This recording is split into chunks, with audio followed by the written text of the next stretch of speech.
আসসালামু আলাইকুম প্রিয় শিক্ষার্থীরা, টেকনিক ইজি এডুকেশনের পক্ষ থেকে তোমাদের সবাইকে সাদর আমন্ত্রণ জানাচ্ছি আজকের আরও একটি নতুন ভিডিও ক্লাসে। আমি ইমরান মাহমুদুল শিফাত চলে এলাম টেকনিক ইজি এডুকেশনের প্ল্যাটফর্মে। আশা করি তোমরা সবাই ভালো আছো, সুস্থ আছো এবং নিরাপদে আছো। আজকে আমরা ইউনিট 8-এর লেসন 1 দ্য ষাট গম্বুজ মস্ক, ষাট গম্বুজ মসজিদ সম্বন্ধে আজকে পড়াবো। আমাদের বাংলাদেশের ঐতিহ্যবাহী একটি স্থান। চলো আমরা এই প্যাসেজটি পড়া শুরু করি কথা না বাড়িয়ে। আজকে আমরা প্রথমে এটার ভোকাবুলারি পড়বো। তোমাদের সবসময় যেটা বলি, স্থান আর হচ্ছে দিবস কোনো ব্যক্তি সম্বন্ধে বলা থাকলে সেগুলোর ক্ষেত্রে ভোকাবুলারি খুব সুন্দর করে পড়ে শেষ করতে হবে। এখানে আমাদের ভোকাবুলারিটা খুব ভালোভাবে পড়তে হবে এবং ইংলিশ মিনিংটা বুঝে বুঝে পড়তে হবে। দেখো, ডেন্স মানে হচ্ছে ঘন। হ্যাঁ, ডেন্স শব্দের অর্থ হচ্ছে ঘন, অ্যাডজেক্টিভ বুঝায়, অ্যাডজেক্টিভ ঘন। হ্যাঁ, a lot of things with little space, ছোট্ট একটা জায়গায় যদি অনেক বেশি জিনিস থাকে, মানে এক কথা এখানে যদি ঘনমাত্রার মতো আর কি। হ্যাঁ, এটা যদি অনেক ছোট্ট জায়গায় অনেক বেশি জিনিস থাকে তাহলে সেটা হয়ে যাবে হচ্ছে ঘন। থিক মানে হচ্ছে মোটা, থিক মানে হচ্ছে মোটা, আর হেভি মানে হচ্ছে ভারী বোঝায়। হেভি শব্দের অর্থ হচ্ছে ভারী। দুইটা কাছাকাছি ওয়ার্ড, বাট আই থিঙ্ক ডেন্সটা ঠিক আছে। ডেন্সের জন্য এই দুইটা সিনোনিম এখানে দেওয়া আছে। থিন মানে চিকন, এই থিক আর থিন আমি ভুলে যেতাম। হ্যাঁ, আমি এভাবে মনে রাখতাম যেখানে অক্ষর বেশি সেটা মোটা বেশি। এই যে দেখো, অক্ষর 5টা, এখানে অক্ষর 4টা, তাই না? ওকে, আর যেটা অক্ষর কম সেটা চিকন। স্পার্শ, স্পার্শ শব্দের অর্থ হচ্ছে চিকন। হ্যাঁ, স্পার্শ শব্দের অর্থ হচ্ছে চিকন। আচ্ছা, এখন ফাউন্ড শব্দের অর্থ হচ্ছে প্রতিষ্ঠা করা। তোমার যেটা যেটা মনে রাখা লাগবে সেটা আমি বলে দেবো, স্টার দিয়ে লিখে দিব। ফাউন্ড শব্দের অর্থ প্রতিষ্ঠা করা, এটার পাস্ট ফর্ম হচ্ছে ফাউন্ডেড। টু এস্টাবলিশ সামথিং, কোনো কিছু এস্টাবলিশ করা। সেট আপ করা মানে প্রতিষ্ঠা করা, স্টার্ট মানে হচ্ছে শুরু করা। আর এটাকে কোনোভাবে যদি আমরা স্টার্ট করা মানে প্রতিষ্ঠা না করি, তার মানে ওটাকে ফিনিশ করে দেয়া, ডিস্ট্রয় করে দেয়া, ধ্বংস করে দেয়া। হ্যাঁ, আচ্ছা, এটা মনে রেখো। হ্যাঁ, প্রতিষ্ঠার এটা মনে রেখো, সম্পূর্ণটুকুই মনে রেখো। হেরিটেজ শব্দের অর্থ উত্তরাধিকার বা ঐতিহ্য, যেটা আমাদের পূর্বপুরুষেরা ব্যবহার করেছে, পূর্বপুরুষ থেকে আমরা যেটা পেয়েছি।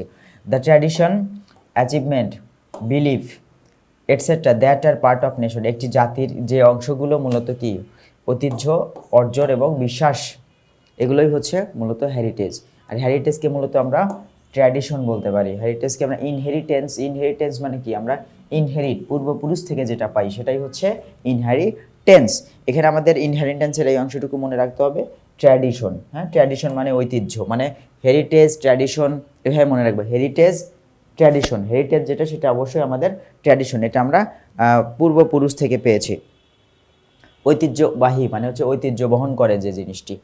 হ্যাঁ, এটি হচ্ছে ঐতিহ্য, মানে ঐতিহ্যবাহী বলবো না, মানে এটা অ্যাডজেক্টিভ হয়ে যায়। নাউন হিসেবে হেরিটেজ মানে ঐতিহ্য, সেই জিনিসকে বোঝায় যেটি মূলত পূর্বপুরুষ থেকে আমরা পেয়েছি। ইন্ডিকেট মানে নির্দেশ করা, to point out something, point out মানে খুঁজে বের করা, নির্দেশ করা।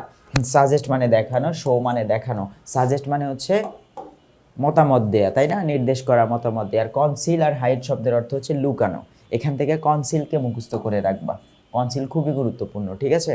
কনসিল কিন্তু এখানে খুবই গুরুত্বপূর্ণ। তারপরে দেখো এখানে কি বলছে, ইন্সপাইরেশন মানে হচ্ছে অনুপ্রেরণা। ইন্সপিরেশন শব্দের অর্থ হচ্ছে অনুপ্রেরণা।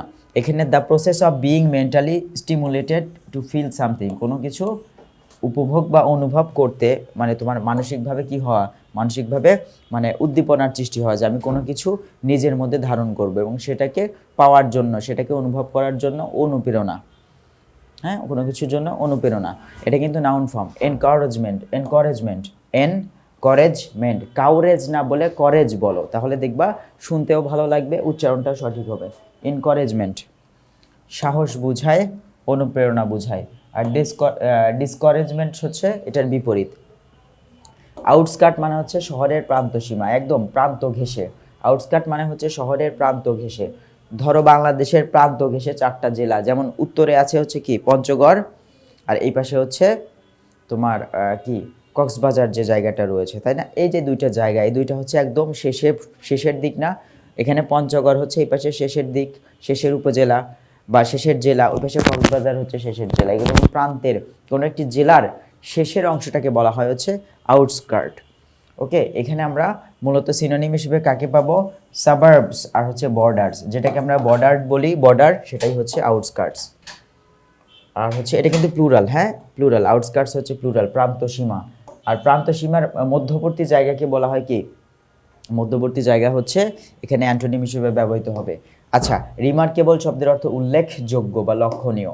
রিমার্কেবল শব্দের অর্থ হচ্ছে উল্লেখযোগ্য বা লক্ষণীয়। ইউজুয়াল দুঃখিত, আনইউজুয়াল আর surprising which cause people to notice, যেটি মূলত এমন বিষয় যেটি মানুষকে কি করে, নোটিস করতে বাধ্য করে। উল্লেখযোগ্য, যে জিনিসগুলো উল্লেখযোগ্য, নোটওর্দি, নোটে বলে যে নোটওর্দি উল্লেখযোগ্য বা নোটেবল, এক্সট্রাঅর্ডিনারি, এই জিনিসগুলো মানুষকে কি করে, এই জিনিসগুলো দেখলে মানুষ কি হয়, অবশ্যই তাকিয়ে থেকে দেখে বা মানুষ বাধ্য হয় দেখতে, সেগুলোই হচ্ছে উল্লেখযোগ্য, remarkable, নোটওর্দি, notable, extraordinary.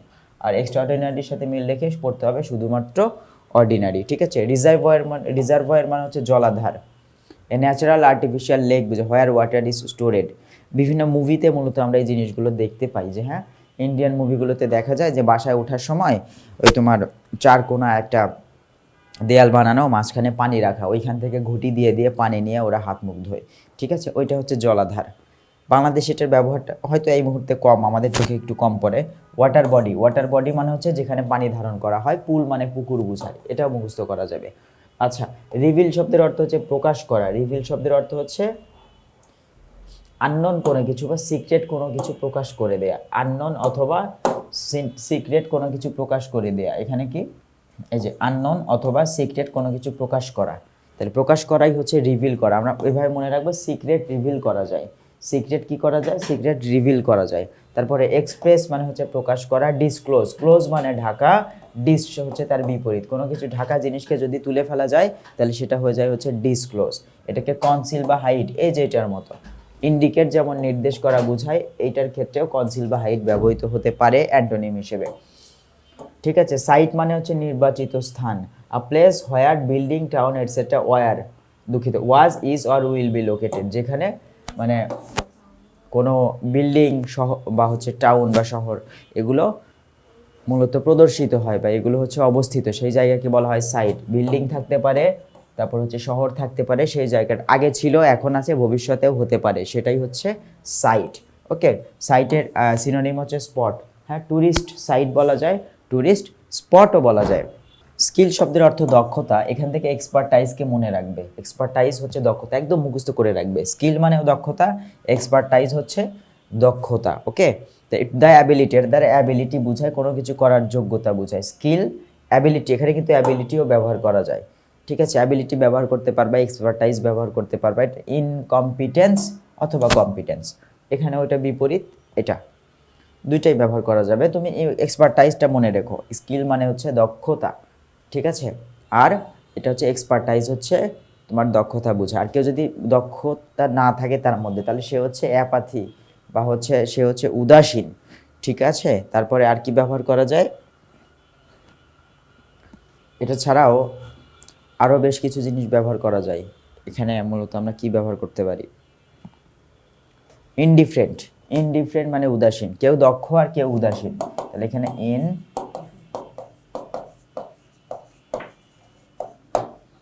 Indifferent. Indifferent শব্দের অর্থ উদাসীন, এটাও ব্যবহার করতে পারি। ইনকম্পিটেন্সও হয়, ইনডিফারেন্টও হয়। ইউনিক মানে একক, মানে একটি মাত্র, তার মতো আর কেউ নাই। ডিফারেন্ট ফ্রম এভরিওয়ান, প্রত্যেকের থেকে আলাদা, প্রত্যেক জিনিসের থেকে আলাদা। ডিস্টিংটিভ মানে একক, স্বতন্ত্র। এক্সট্রাঅর্ডিনারি মানে তার মতো এখানে কেউ নেই, সে বিশেষ।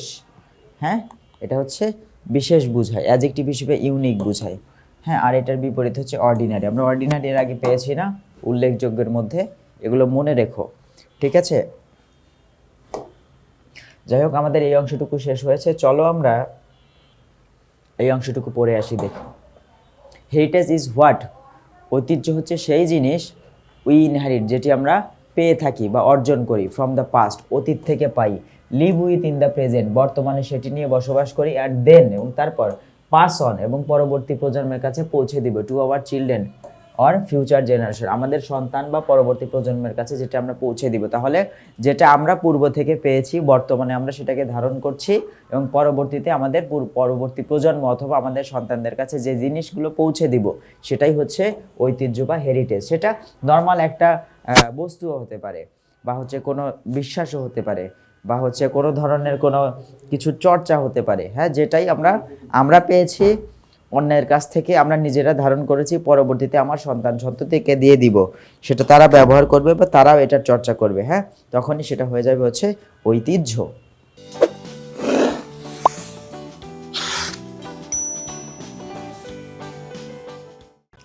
দ্য ষাট গম্বুজ মস্ক ইন বাগেরহাট, বাগেরহাটে অবস্থিত ষাট গম্বুজ মসজিদটি ইজ সাচ অ্যান হেরিটেজ, এটি এমনই একটি ঐতিহ্য যেটি পূর্বপুরুষেরা আমাদের দিয়ে গেছেন, আমরা এখন পেয়েছি, আমরা ব্যবহার করছি, পরবর্তীতে আমরা আমাদের ভবিষ্যৎ প্রজন্মের হাতে তুলে দিয়ে যাব।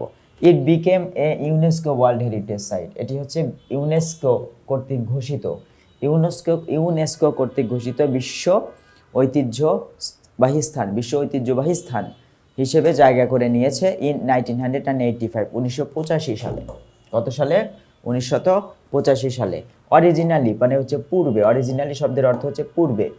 The historic mosque city was known as Khalifatabad, historic mosque city, এখানে মস্ক সিটি বলতে বাগেরহাটকে বোঝানো হচ্ছে। তাহলে এই যে বাগেরহাট শহরটিকে কী হিসেবে বোঝানো হচ্ছে? মসজিদের শহর, এই ঐতিহাসিক এই মসজিদের শহরকে ওয়াজ নোন, এটি পরিচিত, অ্যাজ খলিফাতাবাদ, কী নামে পরিচিত?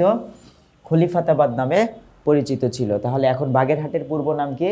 হ্যাঁ, এটার ফরমার নেম হচ্ছে, ফরমার বা পূর্বের নাম, হ্যাঁ এটার অরিজিনাল নাম বা পূর্বের নাম ছিল Khalifatabad. Okay, it is situated at the outskirt, এটি একদম প্রান্তে অবস্থিত। কিসের প্রান্তে? অফ বাগেরহাট টাউন, মানে বাগেরহাট শহরের একদম প্রান্তে, শেষ প্রান্তে অবস্থিত। Not very far from dense mangrove forest, মানে হচ্ছে যে ম্যানগ্রোভ যে বন রয়েছে অফ দ্য সুন্দরবন, সুন্দরবনের ম্যানগ্রোভ ফরেস্ট বন থেকে বা ঘন ম্যানগ্রোভ বন থেকে খুব বেশি দূরে নয়, মানে কাছে। কার কাছে? সুন্দরবনের ঘন ম্যানগ্রোভ বনের কাছে। খলিফাতাবাদ ওয়াজ এ মুসলিম কলোনি, এটি ছিল একটি মুসলমান অধ্যুষিত এলাকা, মুসলিম অধ্যুষিত এলাকা। কলোনি বলতে হচ্ছে অধ্যুষিত এলাকা বোঝায়, এলাকা বোঝায়। হ্যাঁ, কলোনি বলতে হচ্ছে কারো নির্দিষ্ট শাসকের মাধ্যমে প্রচারিত হয় যেগুলো। এখানে কি তোমার শাসিত হয় কার মাধ্যমে? কে শাসন করেন? এখানে শাসন করেন মূলত মুসলিমরা, তাহলে মুসলিমদের অধ্যুষিত এলাকা। It was founded by the Turkish general, তাহলে এখানে তুরস্কের একজন জেনারেল বা হচ্ছে সরকার প্রধান, আর সেইন্ট ওয়ারিয়র, যিনি কি ছিলেন? সেইন্ট, একজন সাধু যোদ্ধা ছিলেন, সাধু যোদ্ধা। সেইন্ট মানে সাধু, ওরিয়র মানে যোদ্ধা, সাধু যোদ্ধা। এবং সেই সাধু যোদ্ধার নাম হচ্ছে উলুগ খান জাহান। কত সালে? ইন দ্য 15th সেঞ্চুরি, 15 শতকে। 15 শতক মানে কি? 1400 সাল থেকে 1499 সাল পর্যন্ত, এই সময়ের মধ্যে এটি স্থাপিত হয়। The infrastructure of the city, এই শহরের অবকাঠামো, রিভিল প্রকাশ করে, সিগনিফিক্যান্ট টেকনিক্যাল স্কিল, গুরুত্বপূর্ণ প্রযুক্তিগত দক্ষতা, এটা মূলত তুলে ধরে। ইন মেনি মস্ক, বিভিন্ন মসজিদে, as well as early Islamic monument, মানে এক কথায় বলতে গেলে এই যে অবকাঠামো, এই শহরের যে অবকাঠামো, এই শহরের যে অবকাঠামো, সিটি, এখন এতক্ষণ পর্যন্ত মসজিদ নিয়ে কথা হচ্ছিল, এখন এই শহরের যে অবকাঠামো রয়েছে এটি প্রকাশ পায় কিসের মাধ্যমে? কিসের মাধ্যমে? বিভিন্ন মসজিদে, as well as Islamic monument, যতগুলো ইসলামিক মনিউমেন্ট বা স্মৃতিস্তম্ভ রয়েছে, এক কথা বিভিন্ন মসজিদে এবং বিভিন্ন ইসলামিক স্মৃতিস্তম্ভে মূলত কি প্রকাশ পেয়েছে? গুরুত্বপূর্ণ প্রযুক্তিগত দক্ষতা মূলত প্রকাশ পেয়েছে ওই সময়কার। আর এটা মূলত এই শহরের অবকাঠামো থেকেই প্রকাশ পায়। বেকড ব্রিক্স ওয়ার ইউজড, মানে হচ্ছে পোড়া ইট ব্যবহার করা হয়েছে, for the construction of the building, মানে যে বিল্ডিং কনস্ট্রাক্ট করার জন্য বা প্রতিষ্ঠা করার জন্য পোড়া ইট ব্যবহার করা হয়েছে। The planning of the city was dominated, এই যে শহরের যে planning by the tradition of Islamic architecture, তাহলে এখানে ডমিনেটেড মানে মেনে চলা। তাহলে কি মেনে? এই শহরটির, মসজিদের কথা বলা হয়নি, এই শহরের যে প্ল্যানিং বা পরিকল্পনা করা হয়েছে, আর্ট করা হয়েছে, বা হচ্ছে এই শহরটি গড়ে তোলা হয়েছে কিসের ভিত্তিতে? কি মেনে? By the tradition of Islamic architecture and the decoration were. আচ্ছা, তাহলে প্রথমে নকশা করা হলো কিসের মাধ্যমে? ইসলামিক স্থাপত্য শিল্প মেনে।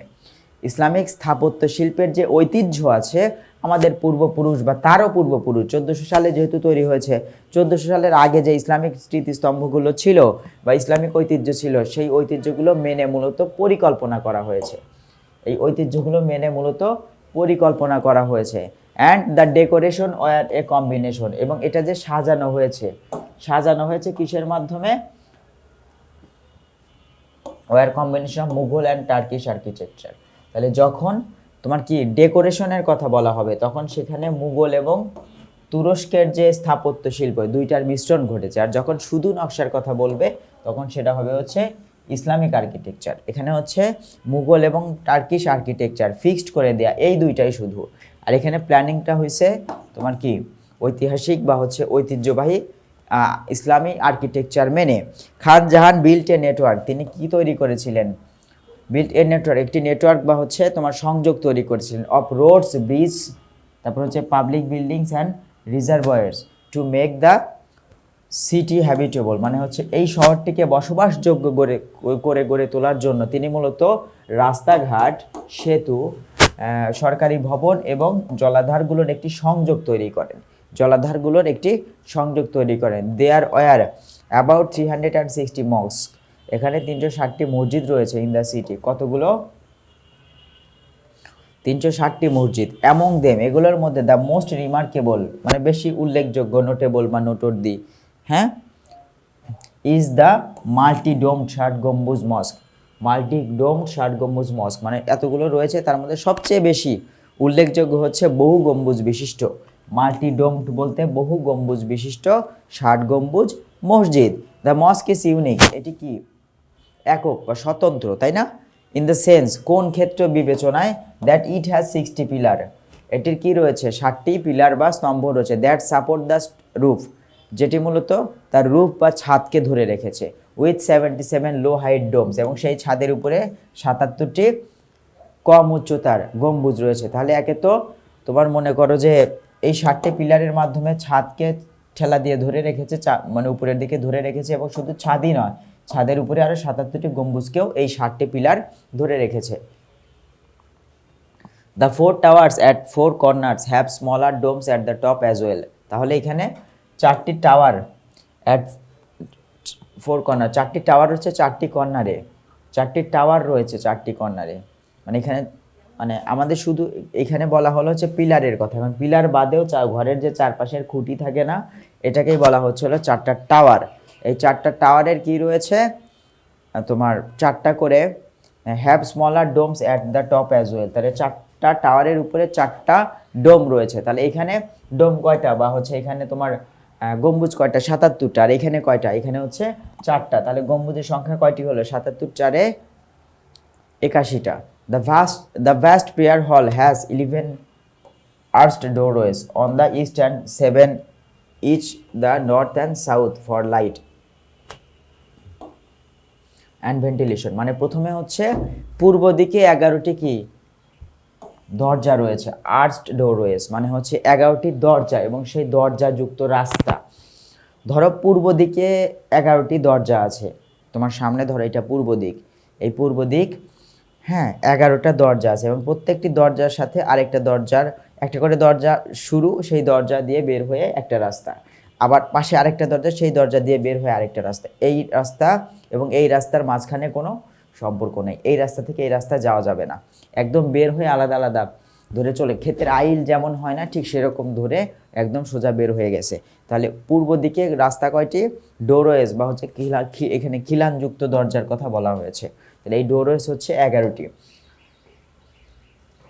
এবং খেয়াল করো, তাহলে 11টি ডোরওয়েজ, আর হচ্ছে the east and 7 each on north and south. এখন আমি তো কথা বললাম হচ্ছে পূর্ব দিক নিয়ে, তাহলে এই পাশে উত্তর, এই পাশে পশ্চিম, তাহলে এই দিকে হচ্ছে তোমার কয়টা? 11টা। এটা নিয়ে আর কাজ করতেছি না, কিন্তু এখানে হচ্ছে 7টা, এদিকে 7টা, কি আছে? কাতারের মতো, টোটাল আলাদা আলাদা কাতার চিন্তা করো, ঠিক আছে? এরকম আলাদা 7টা কাতার চিন্তা করো। তাহলে এখন তুমি চিন্তা করো, 7টা কাতার যদি থাকে, এই পাশ দিয়েও বের হওয়া যায়, এ পাশ দিয়েও বের হওয়া যায়, তাহলে এই দিকে টোটাল লাইন কয়টা? এরকম একটা লাইন, প্রত্যেকটা লাইনের এই পাশে একটা দরজা, এই পাশে একটা দরজা, তাহলে এই পাশে 7টা দরজা, এই পাশে 7টা দরজা, তাই না? তাহলে লাইন কয়টা? 7টা। লাইন হলো 7টা, এইদিকে লাইন হচ্ছে 11টা, তাহলে 7 11 কত হয়? 77 হয় না? এই যে 77টা ফাঁকা ফাঁকা জায়গা আছে মাথার উপরে, এই 77 প্রত্যেকটা ফাঁকা জায়গায় একটা করে গম্বুজ আছে। তাহলে এখানে 77টা ফাঁকা জায়গায় মাথার উপরে কয়টি গম্বুজ? 77টি। আর চারপাশের 4টা পিলারে হচ্ছে 4টি, যেটাকে আমরা টাওয়ার বলছি। তাহলে এটাকে যদি আমরা টাওয়ার বলতে, 77 আর 4 কত হয়? 81টা গম্বুজ মিলেছে না? আশা করি মিলে গেছে, এটুকু ভালো করে বুঝবা। It has 7 aisles running along the length of the mosque and 11 deep curves between the slender stone column। ঠিক আছে, 7 aisles মানে হচ্ছে 7টি কি রয়েছে? 7টি দরজা, এখানে পথ রয়েছে, 7টি পথ, লম্বা পথ, running along the length of the mosque, যেটি মূলত কোন দিকে গেছে, along the length of the mosque. মসজিদের দৈর্ঘ্য বরাবর 7টি রাস্তা আছে। এই যে 7টি রাস্তা বুঝেছো, ওই যে 7টি কাতার বললাম না, মসজিদের দৈর্ঘ্য বরাবর। এখন দৈর্ঘ্য কোনটা, যেখানে আমরা নামাজ পড়ি কাতার যে দাঁড়াই সেটা তো লম্বা দিক, তাই না? সেখানে যদি 7টি কাতার আছে আলাদা আলাদা, যারা নামাজ পড়ো তারা বুঝতে পারবে, 7টি এই সোলস আছে। And 11 deep curves between the slender stone column, এবং 11টি গভীর বক্র রয়েছে, 11টি গভীর বক্র রয়েছে between the slender stone column. এখানে স্প্লেন্ডার বলতে কি দেখো কি বুঝিয়েছে, এই যে এখানে আমরা যে কাতারগুলো বলতাম না, এই কাতারগুলোকে মসজিদের দৈর্ঘ্য বরাবর 7টি পায়ে চলা পথ, এই যে কাতারগুলোকে 7টি পায়ে চলা পথ রয়েছে। আর এই যে ধনুক আকৃতির দ্বারপথ, এখানে হচ্ছে তোমার দ্বারপথ বলতে তোমার ওই যে 11টি উত্তরে এবং দক্ষিণে যে 7টি করে আছে না, এগুলোকে হচ্ছে ধনুক আকৃতি। আর এতে রয়েছে 7 দৈর্ঘ্য বরাবর 7টি পায়ে চলা পথ, এবং পাথরের পাতলা কলামের মাঝে 11টি গভীর বাঁক। পাথরের পাতলা যে কলামগুলো রয়েছে, কলামের মধ্যে 11টি বাঁক রয়েছে। তাহলে এখানে কলাম কয়টি, পাথরের পাতলা কলাম হচ্ছে তোমার সব মিলায়ে কয়টা বললাম আমরা, এই যে দেখো 7টি পিলার রয়েছে, তাই না? পিলার কয়টি, 7টি। তাহলে 7টি যদি পিলার হয়, তাহলে প্রত্যেকটা পিলারে মনে করো যে কয়টি করে বাঁক, মানে মসজিদের দৈর্ঘ্য 7টি পাতলা কলামের মাঝে 11টি গভীর বাঁক রয়েছে। মানে এক কথায় হচ্ছে ওই যে দরজা বরাবর 7টি, তোমার ওই যে যেখানে ইমাম সাহেব দাঁড়ায় সেই জায়গা 11টা রয়েছে। তাহলে কত হলো, 7 11 77টা। গভীর বাঁকগুলো বলতে সেই মসজিদের মিম্বারকে বোঝানো হচ্ছে। টোটাল 77টা। এখানে মনে রাখবে যে 7টি যে পাতলা কলামের 11টি গভীর বাঁক রয়েছে, এই বাঁকগুলো কিন্তু পশ্চিম দিককে মিন করে। কাকে মিন করে, পশ্চিম দিককে মিন করে। তারপরে দেখো কি বলেছে, এই যে this column support the carving arches, মানে এই যে কার্ভিং মানে বক্র যে দরজাগুলো রয়েছে, হ্যাঁ বক্র যে বাঁকা যে দরজাগুলো রয়েছে, সেই দরজাগুলোকে কিসের তৈরি, ডোম বা গম্বুজের মাধ্যমে তৈরি যে বাঁকা পথ, সেই পথগুলোকে সাপোর্ট দেয় কে, এই যে কলামগুলো। ঠিক আছে, একটু বুঝে পড়বা। The thickness of the arches is 6 feet and have slightly narrowing হলো অ্যান্ড রাউন্ড ওয়াল। তাহলে এখানে পুরুত্ব, কিসের পুরুত্ব, এই যে আমাদের বক্র রেখা বা বক্র পথ বা বক্র দরজা যেটাই বলি, এখানে খিলান বলা হচ্ছে। 11টি গভীর বাঁক রয়েছে, এটা তো আমরা পড়লামই, তাই না? এই কলামগুলো গম্বুজ দ্বারা সৃষ্ট খোদাইকৃত খিলানের মতো বাঁকগুলোকে, তাহলে এখানে গম্বুজ দ্বারা সৃষ্ট বাঁকগুলোকে ঠেস দেয়। এখানে কাকে ঠেস দিচ্ছে, খিলান বা দরজা। আর্চেস মানে দরজা বা বাঁক, হ্যাঁ। এখানে এই যে খিলানের মতো যে বাঁকগুলো রয়েছে, এই বাঁকগুলোকে ঠেস দিয়ে রাখে কে, ঠেস দিয়ে রাখে হচ্ছে কলামগুলো। তাহলে এখানে কলামের সাথে খিলানের সম্পর্ক, এই খিলান আবার সৃষ্টি হয়েছে গম্বুজ দ্বারা, এটা মনে রাখবা। এবং আর্চেস এর যে পুরুত্ব বলেছে, এই যে খিলান বা দরজা যেটা বা বাঁক, হ্যাঁ খিলানের মতো দেখতে, এটার পুরুত্ব হচ্ছে 6 ফুট, এবং এদের রয়েছে কিছুটা সংকীর্ণ কোটার ও বৃত্তাকার দেয়াল। কিছুটা সংকীর্ণ মানে হচ্ছে সংকীর্ণ কোটার, মানে সংকীর্ণ ধরনের ন্যারো টাইপের, এবং বৃত্তাকার দেয়াল। এই যে এখানে কার রয়েছে, এই যে খিলানের রয়েছে। খিলান বা হচ্ছে বাঁকা পথ, যে বাঁকা দরজাগুলো, সেই দরজাগুলোর মতো স্থানের মূলত কি রয়েছে, কিছুটা চিকন এবং বৃত্তাকার দেয়াল রয়েছে। আশা করি এই অংশটুকু তুমি বারবার পড়লে তোমার মনে হয় বুঝতে কোনো সমস্যা হবে না। আচ্ছা, এরপরেও আমরা যদি একটু দেখি,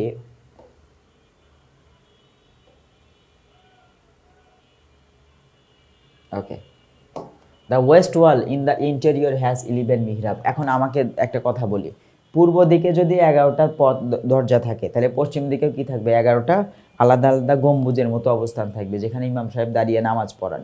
এটা হচ্ছে বিল্ডিং বানানোর সময় ব্যালেন্স করে বানানো হয়, ওই পাশে যে কয়টা থাকবে এই পাশেও সে কয়টা থাকবে। কিন্তু ওই পাশে যে ফাঁকা জায়গা, এটাকে পথ বানানো হয়েছে, কিন্তু এই পাশে কিন্তু পথ বানানো সম্ভব নয়, এই পাশে কী বানাতে হবে, মিহরাব বানাইতে হবে। তাহলে পূর্ব দিকে যদি 11টি দরজা থাকে, তাহলে পশ্চিম দিকে কি হবে, 11টি মিহরাব রয়েছে। এই যে দেখো 11টি কি মিহরাব। তাহলে তোমার উত্তর দক্ষিণে 7টা কাতার, আবার এই দিকে লম্বালম্বি ধরতে গেলে, মানে লম্বালম্বি উত্তর দক্ষিণে 7টি কাতার। প্রস্থ বরাবর যদি মাপি, ছোট জায়গা যেটা, এখানে হচ্ছে 11টা দাগ বা 11টা ভাগ। তাহলে 7 11 কত হয়, 77টা ছোট ছোট অংশ হয় না, আর একদম 4 কোণায় হচ্ছে 4টি। এই হচ্ছে টোটাল জায়গা কত, 77 আর 4 81, এই 81টি গম্বুজ রয়েছে পুরো। তাহলে মূলত এখানে দ্য ইন্টেরিয়র ভেতরের অংশে রয়েছে 11 মিহরাব, এর মধ্যে 11টি মিহরাব বা এক কথা মিহরাব রয়েছে। নিচ ইন মস্ক পয়েন্টিং টুয়ার্ডস মক্কা, যেটি মক্কার দিকে নির্দেশ করে, যেটি কোন দিকে নির্দেশ করে? মক্কার দিক নির্দেশ করে। দিস মিহরাবস আর ডেকোরেটেড, এই মিহরাবগুলো সজ্জিত হয়েছে উইথ স্টোন ওয়ার্ক মানে পাথরের কাজ দিয়ে, অ্যান্ড টেরাকোটা, টেরাকোটার মাধ্যমে এগুলো কি হয়েছে? পাথরের কাজ এবং টেরাকোটার মাধ্যমে এটি তৈরি করা হয়েছে, পাথরের কাজের মাধ্যমে এবং টেরাকোটার মাধ্যমে। যে মিহরাব সম্বন্ধে যখন বলা হবে, মিহরাব কোথায় আছে? মিহরাব হচ্ছে পশ্চিম পাশে। মিহরাব কয়টি? মিহরাব হচ্ছে 11টি। এই যে মিহরাব 11টি রয়েছে, সেই 11টি পাথর কি দিয়ে? স্টোন ওয়ার্ক, পাথরের কাজ দিয়ে এবং টেরাকোটার মাধ্যমে মূলত তৈরি করা হয়েছে। The floor of the mosque is made of brick, এই যে ফ্লোর মসজিদের যে এখন আমরা এই দিকে দেখলাম 7টি কাতার, এই দিকে দেখলাম 11টি আলাদা আলাদা অংশ, তাহলে এখন ফ্লোরটা কি? তাহলে ফ্লোরটা হচ্ছে মেড অফ ব্রিক। উপরে তো গম্বুজ ফাঁকা, নিচে হচ্ছে ফ্লোর, ওটা কি ইট দিয়ে তৈরি। বিসাইডস বিং ইউজড, ব্যবহার হওয়া ছাড়াও, অ্যাজ এ প্রেয়ার হল মানে দরবার হল বা নামাজের হল ছাড়াও, খান জাহান ইউজড মানে এই যে উলুগ খান জাহান আলী তিনি ব্যবহার করতেন মসজিদকে অ্যাজ হিজ কোর্ট, তার বিচারালয় হিসেবেও। তাহলে এখানে নামাজের স্থান ছাড়াও এটা মসজিদ বা এক কথায় মসজিদ হিসেবে, এই মসজিদকে তিনি কোর্ট বা বিচারালয় হিসেবে ব্যবহার করতেন। Today it is one of the greatest tourist attraction, এটা হচ্ছে মানে ট্যুরিস্ট মানে মহান একটা পর্যটকদের আকর্ষণ কেন্দ্র, and one of the best architectural beauties of Bangladesh, এবং বাংলাদেশের যত স্থাপত্যের সৌন্দর্য রয়েছে তার মধ্যে এটি হচ্ছে বেস্ট। যাই হোক প্রিয় শিক্ষার্থীরা, আমরা আজকের এই ক্লাসের একদম শেষ পর্যায়ে চলে এসেছি। আশা করি তোমরা এটা বুঝতে পেরেছো। লাস্টের যে 8-10টা লাইন এগুলো একটু ভালো করে পড়বে, সবচেয়ে বেশি ভালো হয় খাতায় আঁকিয়ে পড়বে, তাহলে তুমি বুঝতে পারবে। হ্যাঁ, একটা চারপাশে ঘর এঁকে এই পাশে ধরো 7 সেন্টিমিটার নিবে, এ পাশে 7 সেন্টিমিটার নিবা, নিয়ে এই 1 সেন্টিমিটার করে বাড়াবা, এ পাশে 1 সেন্টিমিটার করে বাড়ায় একটা করে দাগ দিবা। এভাবে যখন 7 সেন্টিমিটার শেষ হয়ে যাবে তখন দেখবা অলরেডি 7টা ঘর হয়ে গিয়েছে। তাহলে লম্বি যে জায়গা থাকলো এই যে এইদিকে আবার 11টা দাগ দিবা। 11টা দাগ দিলে উপরে দিবা পশ্চিম, নিচে দিবা হচ্ছে পূর্ব। তাহলে উপরে কি দিলা? উপরে এক একটা হচ্ছে মিহরাব, আর নিচে হচ্ছে যে 11টি রয়েছে এই 11টি হচ্ছে রাস্তা। আর এই পাশে 7টি দাগ থাকবে, 7টি দরজা, এই পাশে 7টি দরজা। এই 7টি দরজাকে একসাথে করলে টোটাল কি হয়? তোমার 7টি পথ হয়ে যাচ্ছে বা কাতার হয়ে যাচ্ছে। তাহলে এই দিকে 7টি আর এইদিকে 11টি যোগ করলে টোটাল 7-11 77টি জায়গা হচ্ছে ফাঁকা জায়গা মাথার উপরে আঁকানোর সময়। ওই প্রত্যেকটার উপরে একটা করে গম্বুজ আছে। আর চারপাশে যে 4টা পিলার আছে টাওয়ার, এই 4টা টাওয়ারের উপরে আবার 4টি গম্বুজ আছে। তাহলে 77 আর 4 81। তোমাকে এখানে প্রশ্ন করতে পারে যে আমরা বলছি বাগেরহাটে যে মসজিদটি অবস্থিত সেই মসজিদে গম্বুজের সংখ্যা কয়টি? তুমি তো ফট করে বলে দিবা যে স্যার 60 গম্বুজ মসজিদ, তাহলে 60টি না, এখানে মসজিদের সংখ্যা কয়টি? মসজিদের সংখ্যা 1টি, কিন্তু এই মসজিদে মিহরাব হচ্ছে 11টি, দরজা 11টি, কাতার হচ্ছে 7টি, উত্তরের দরজা হচ্ছে উত্তরে এবং দক্ষিণে টোটাল 7টি আলাদা আলাদা দরজা রয়েছে, তাই না? সামনে 11টি দরজা রয়েছে, পশ্চিমে কোনো দরজা নাই, পশ্চিমে শুধু মিহরাব দেয়া, তাই তো। আর হচ্ছে উপরে এই দিকে 7টি এবং এই দিকে 11টি, এগুলো গুণ করলে হয় হচ্ছে 77টি। এই 77টি মাথার উপরে যে ফাঁকা জায়গা আছে ওইটা মূলত ছাদ না দিয়ে ওগুলোকে মসজিদের কি বানানো হয়েছে? মসজিদের তোমার গম্বুজ বানানো হয়েছে। আর চারপাশে 4টা টাওয়ার বসানো হয়েছে, ওইটার উপরে আবার 4টা করে গম্বুজ আছে। তাহলে ওই 77টি এবং এই 4টি কয়টা হয়? 81টি গম্বুজ আছে, ঠিক আছে। আর 60 অক্ষরটা আসছে যে 60, এখানে পিলার হচ্ছে 60টি, মানে যে লম্বা যে পিলার আছে পিলার হচ্ছে 60টি। এই 60টি পিলার মসজিদের ছাদকে ধরে রেখেছে, ঠিক আছে। আর এই 60-এর চেয়ে বেশি গম্বুজ হওয়ার কারণে মূলত এই মসজিদকে বলা হয় 60 গম্বুজ মস্ক বা 60 গম্বুজ মসজিদ। যাই হোক প্রিয় শিক্ষার্থীরা, আমরা আজকে ক্লাসের একদম শেষ পর্যায়ে চলে এসেছি। পরবর্তী কোনো একটি ক্লাসে আমি ইমরান মাহমুদুল শিফাত চলে আসবো তোমাদের জন্য নতুন আরেকটি ভিডিও ক্লাস নিয়ে। সে পর্যন্ত তোমরা সবাই ভালো থেকো, সুস্থ থেকো, নিরাপদে থেকো, টেকনিক ইজ এডুকেশনের সঙ্গে থেকো। আসসালামু আলাইকুম।